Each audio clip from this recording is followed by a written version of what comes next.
Welcome back to the deep dive. Today, we are taking a massive intellectual plunge into a field that honestly sounds like pure H.G. Wells.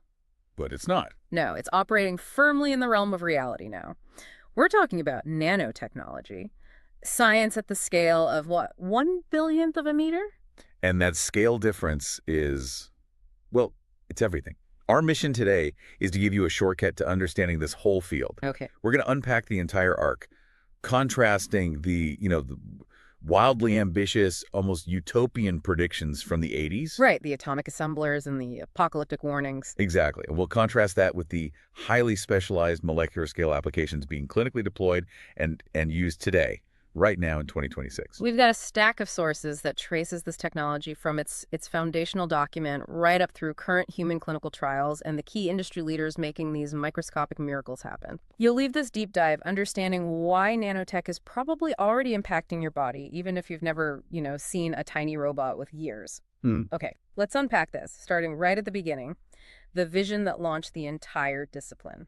To really get the scope of the original dream, you have to start with Eric Drexler's seminal 1986 book, Engines of Creation. The coming era of nanotechnology. That's the one.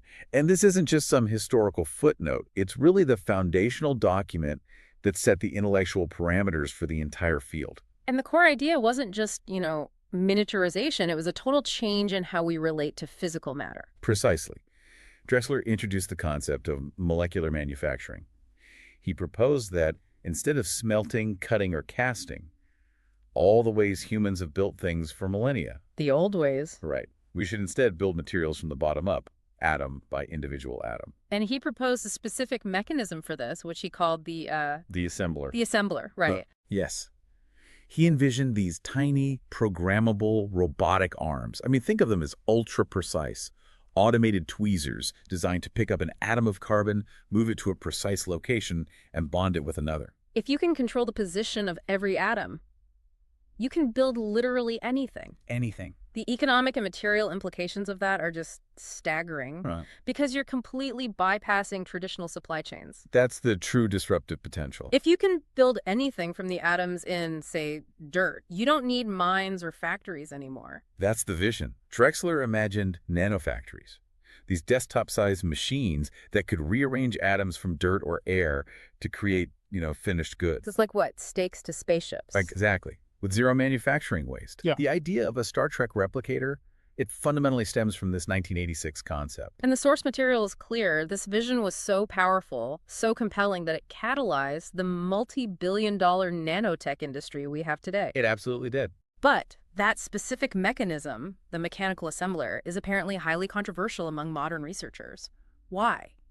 Why did the engineers and chemists disagree with that vision? That's a crucial technical distinction. In a perfect, sterile computer simulation, those tiny robotic arms might work. But reality is messy. Reality is very messy at the nanoscale. The laws of physics are different, and those differences become insurmountable engineering obstacles. What kind of obstacles are we talking about? Well, three main issues: friction, thermal noise, and just powering these microscopic moving parts. Thermal noise. Yeah, when you try to design a metal gear or tiny robotic arm at that scale, you run into what's called thermal noise. Atoms are constantly vibrating because of heat. Okay. And that constant jitter makes it incredibly difficult to precisely position another atom. It's like trying to thread a needle while you're standing on a jackhammer. That's a great analogy. Exactly. Plus, things like friction and van der Waals forces, these tiny attractions between molecules, they suddenly become major sticking points. So they can't operate smoothly. Right. And this is why chemists today overwhelmingly prefer chemical self-assembly. Meaning, we don't try to build a tiny robot to move atoms around. We rely on the natural properties of molecules. right. Like how DNA base pairs just naturally click together to get them to fold and organize and assemble themselves spontaneously. So you let nature do the heavy lifting. It's just so much more efficient than trying to do miniature mechanical engineering. Okay, so here's where it gets really interesting. Because Drexler didn't just propose this utopia. He introduced a fascinating and frankly terrifying ethical warning that really defined the field's early discourse. The infamous gray goose scenario. Yeah. Can you just define that nightmare clearly for us? I can. Yeah. It's a runaway replication scenario. The theory is if you have a self-replicating nanobot, one that's programmed to build copies of itself using raw carbon-based materials. Right. And if it lacked a proper stop command or some safety protocol, it could multiply exponentially, uncontrollably. And since most life on Earth is carbon-based, the bot would see the entire biosphere as just raw material. That's the horror of it. It would consume everything, plants, animals, people, to build more copies of itself, an ever-expanding, undifferentiated mass. And this would happen incredibly fast. In theory, yes. Yeah. Turning the entire planet into a uniform, non-living mass of, well, gray goo. So does this scenario still hold any weight in modern labs? I mean, does this keep scientists up at night? It definitely keeps the ethics boards busy. The apocalyptic vision of Earth being consumed is considered highly unlikely. Why? Modern scientists point out the massive, just prohibitive energy and material requirements needed for that kind of replicative explosion. I see. But the concept itself remains a cornerstone of safety and ethics discussions. It's a reminder that self-replication, if we ever achieve it, must be approached with extreme caution. That helps us transition to the present, then. We've established the mechanical dream is sort of shelved, but the chemistry-driven reality is thriving. Yes, so we need a shift from 1986 theory to the concrete reality of 2026. Okay. And the essential distinction for you, the learner, is between the passive present and the active future. We use passive nanotechnology daily. It's about advanced materials and chemical structures. And the active nanobots, the ones that move and sense. They're still the emerging holy grail. So when we talk about passive nanotech, we aren't talking about tiny machines at all. We're talking about substances where their properties fundamentally change because they're structured at the nanoscale. Absolutely. Think about graphene. It's one of the superstars here. It's essentially a single layer of carbon atoms in a honeycomb lattice. And that structure gives it superpowers. Pretty much. It's 200 times stronger than steel, almost completely transparent, and the most conductive material we know of at room temperature. That's genuinely incredible. That kind of material changes everything from construction to electronics. And its cousin, carbon nanotubes, are just as significant. They're basically rolled up sheets of graphene used in ultra-lightweight aircraft parts, high-performance batteries, things like that. Foundational materials, not robots. Exactly. But the most shocking example, I think, the one that is likely already inside many of our listeners' bodies, is something much more subtle. You're referring to lipid nanoparticles, LNPs. Yes.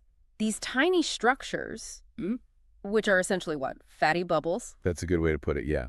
They represent one of the greatest leaps in pharmaceutical delivery in the last decade. We all know these from the COVID-19 mRNA vaccines, but the sources confirm this LNP delivery system is now the basis for newer genetic-based vaccines, including those targeting specific cancers in trials right now. It is. So why is that little fatty bubble so crucial for modern genetic medicine? It solves the delivery problem, plain and simple. The mRNA, the genetic instruction, is incredibly fragile. If you just inject it, your body's immune system breaks it down instantly. It never reaches the cell. It doesn't even get close.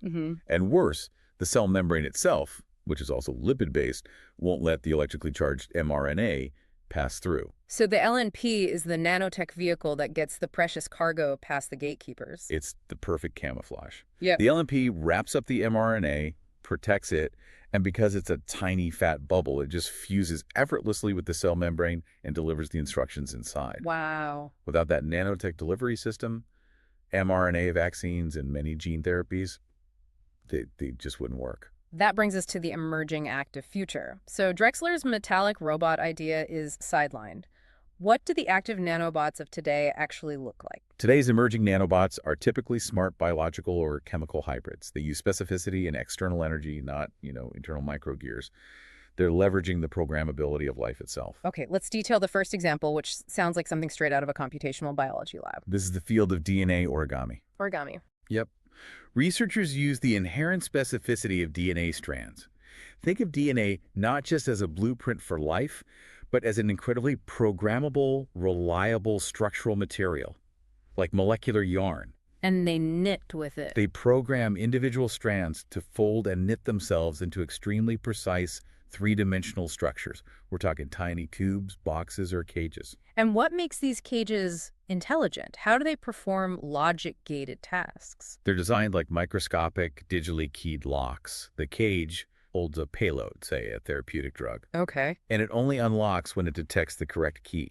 And the key isn't a metal object. It's a specific protein molecule found only on the surface of, for example, a cancer cell. So it sniffs for the cancer It cells. sniffs the protein, and if it finds it, the DNA cage changes shape, opens up, and releases the medicine right there. So the nanobot guarantees the medicine is delivered only where it's needed. That minimizes side effects. That is the goal.